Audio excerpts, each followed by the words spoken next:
القصة ديال اليوم بكثرت ما هي قصيرة بكثرت ما كتضر في القلب، وصعيب نتيقوا انها في دولة عربية تقدر توقع شي حاجة بحال هادي.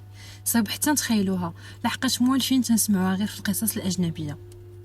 كيف ما عارفين ان ديما الام والاب هما اللي تيحميو ولادهم وما تيبغيو حتى شي واحد يأذيهم، ولكن تخيلوا معايا الا الأذية تجي من واحد فيهم. ما نزيدش نطول عليكم. القصة طرات في الأردن في 2010. واحد البنت سميتها بديعة من مواليد 1991 عندها 15 عام، كتعيش مع امها وباها وخوتها. باها خدام نجار سميتو ماجد عنده 48 عام، والسمعة ديالو كانت زوينة بزاف وعزيز على كل شيء ومحترم، وفي بعض المرات كان تيصلي بالناس في الجامع. إذا ماجد راجل مزيان والله يعمرها دار. ما بين 2005 و 2006 فاش بديعة بنته كبرات شوية ولات عندها 15 عام بلغات وبدات كتبان عليها ملامح الأنوثة. راكم عارفين البنت فاش كتبلغ. المهم البنت بدات تتكبر ولا باها تيتقرب ليها وكيدير شي حركات في شكل وزاد تمادى ولا كيتحرش بالبنت ويقيسها في شي بلايص ويدير شي حوايج حشومه حتى يتقالوا. المهم كيتحرش ببنته والبنت خافت ما عرفت شنو دير وبقات ساكته. قالت شنو غادي نقول ان با كيتحرش بيا، شكون غادي يتيقني؟ وبقات البنت على هذا الحال حتى وصل انه يتعدى عليها، اعوذ بالله، ولا كيتعدى عليها حتى فقدت العذريه ديالها، يعني ما بقاتش بنت على يد من على يد باها. شكون غيتيق هاد الفضيحه هادي؟ هنا بديعه ما بقى لها فين تزيد تسكت وقالت غادي نمشي نقولها لامي على الله تجيب لي حقي منه. مشات البنت قالتها لامها، قالت لها راه با كيتعدى عليا، وشرحت لها كل شيء وعاودت لها كل شيء بالتفصيل. في نظركم ما سكتات؟ لا ما سكتاتش، درت شي حاجه كتر من السكات. الام كانت ضعيفه الشخصيه وكانت كتخاف منه وما كتقدرش تواجهه. بدات تقول لبنتها ماشي مشكل، هذاك باك هو عصبي وحنا ما نقدروش عليه، صافي سكتي وما تقولي هذا الشيء حتى لشي واحد، حنا ما ناقصينش صداع. وتخيلوا فاش تقوى الخبر ان امها عرفات شنو كيدير لبنته، ناض ضربها ضرب مرته، قال لها غنطلقك الا قلتيها لشي حد. وقالوا بلي شي نهار الام شافت الاب هو كيتعدى على بنته وهددها انه غادي يقتلها هي ولادها الا قالتها لشي حد. والام سكتات، الله يسكت لك الحسنتي وياه. سكتات وما قالت والو وسكتات وخلاتو تيدير في البنت اللي بغا. تخيلوا ان بديعه مسكينه بقات كتعاني من هاد الشيء هذا اللي تيدير لها باها لمده ديال 5 سنين. 5 سنين هو كيتعدى عليها وكان مانع عليها تخرج من غير المدرسه، ممنوع عليها تخرج من الدار من غير المدرسه، تمشي للمدرسه ترجع ما تمشي حتى لشي بلاصه اخرى. وفي 2010 بديعه حملات من باها. ديك الوقيته كانت عندها 19 عام تقريبا. فاش عرفت راسها حامله مشات نيشان لعند امها قالتها ليها. امها جلست تندب وتبكي وتصدمات ان بنتها حامله من باها. على فين كنتي فاش النهار الاول جات لعندك قالت لك البنت راه الحيوان تيتعدى عليا وقلتي لها سكتي؟ مشات الام عند الراجل قالتها له، قالت له راه بسبب داكشي اللي كنتي تدير ها هي البنت حملات، شنو غادي نديرو دابا؟ هو خاف من الفضيحه، خاف يتفضح بين الناس، ما خافش من الله من داكشي اللي دار، لا هو خاف غير من الناس الحيوان الاخر. شنو دار؟ مشى عند البنت وبدا تيضربها لكرشها ومركز غير على كرشها باش يطيح لها البيبي. بدا يركل ويشتف عليها، المهم ما خلاش شي حاجه ما دارهاش والو، البيبي ما بغاش يطيح. البنت بديعه حاولت اكثر من مره انها تفني حياتها، وواحد النهار بغات تشرب الدواء ديال الحشرات ولكن شافتها امها وحيداتو ليها. صراحه ما تلامش، تحرش اغتصاب شويه حملات والضرب باش يحطح لها البيبي ياك لاباس. المهم داز الوقت ولاحظ الاب ان الكرش ديال بديعه بدات تكبر ولا باين عليها انها حامله. هز التليفون دخل لجوجل، دخل تيقلب على افضل طريقه للتخلص من الجنين. هو يطلع له واحد الموقع شارح طريقه كيفاش تحيد الجنين جراحيا بعمليه جراحيه. هو موقع علمي فيه كيفاش تيحلوا الكرش ويخرجوا البيبي، طريقه علميه. يعني راه ماشي اي واحد يقدر يديرها لا، راه خاصك تكون طبيب، راه ما حاطيلكش كيفيه تحضير الكيكه بدون بيض، لا الحمار ولا دكتور، كان نجار ولا دكتور.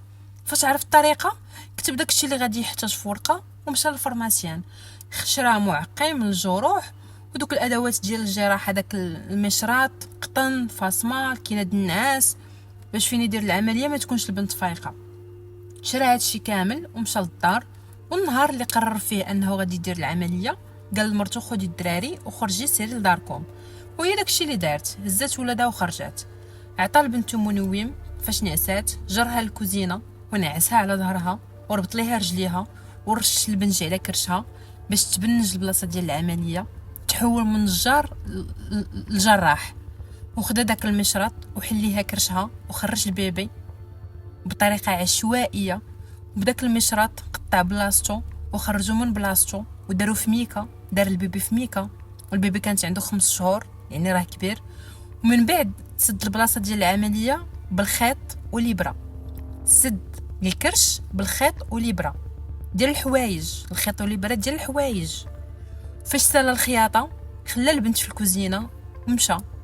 فاش رجع للكوزينه يطلع عليها مره اخرى لقى البنت غارقه في الدم، بغى يحبس داك الدم والو، جاب الفاطمه لواليها على كرشها ولكن والو بلا فايده، الدم ما بغاش يوقف. فاش خدم عقلو شنو دار؟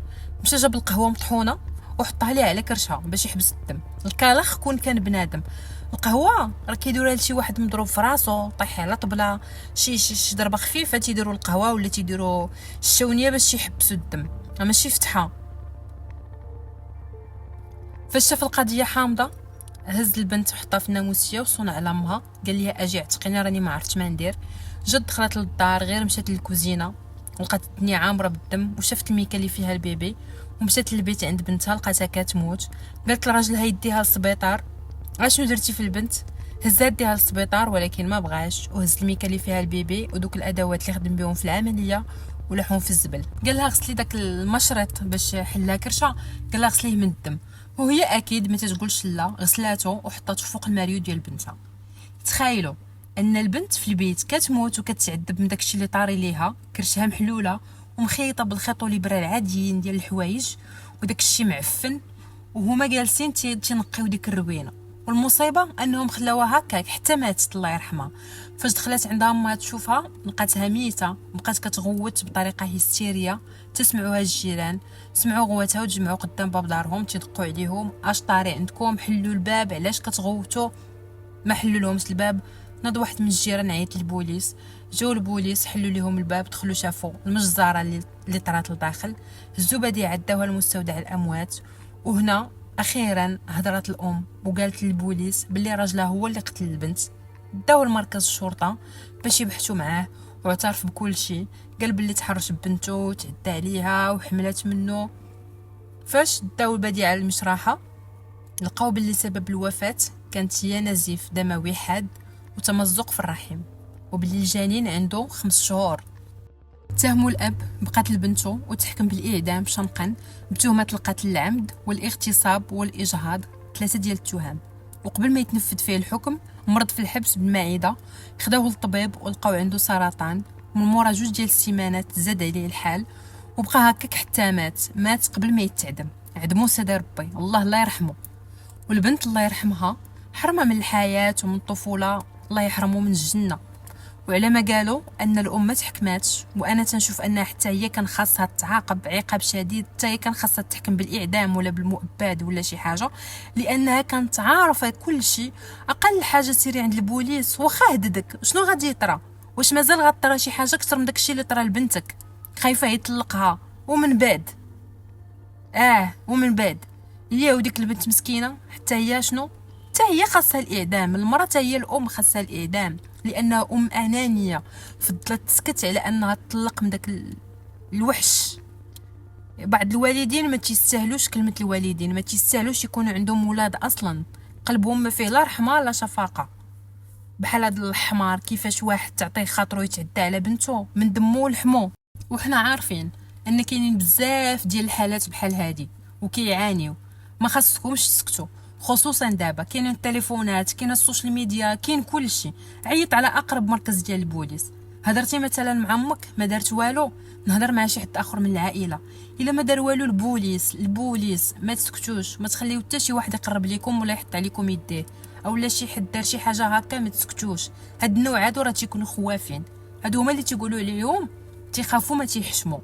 راه الا شافوكم سكتوا راه غيزيدوا فيه وغيزيدوا يتماداو، بحال اللي دار بات بديعه فين شافها سكتات زاد تمادا. حتى الام حتى هي عندها دور. انها كان خصها توقفوا. البنت راه مشات هضرت مع امها، ولكن ما حتى هي ما دارت حتى شي ردة فعل. راه الا ما وقفتوهمش نتوما عند حدهم راه ما غاديش يوقفوا، وغادي يوصلوا لشي حوايج اللي لا يحمد عقباها. ردوا البال وما تسكتوش على حقكم، وما تخافوش من هاد الاشكال هادي، كبروها كيف ما تنقولوا، كبروها. وهنا تنكون وصلت معكم للنهايه ديال القصه. نتمنى نكون وصلتها لكم بطريقه عجباتكم. الا كنتي اول مره تشوفني ما تنساش تابونا في لاشين وفعلوا الجرس باش يوصلكم الجديد. كنت معكم فاطمه الزهراء، تهلاو.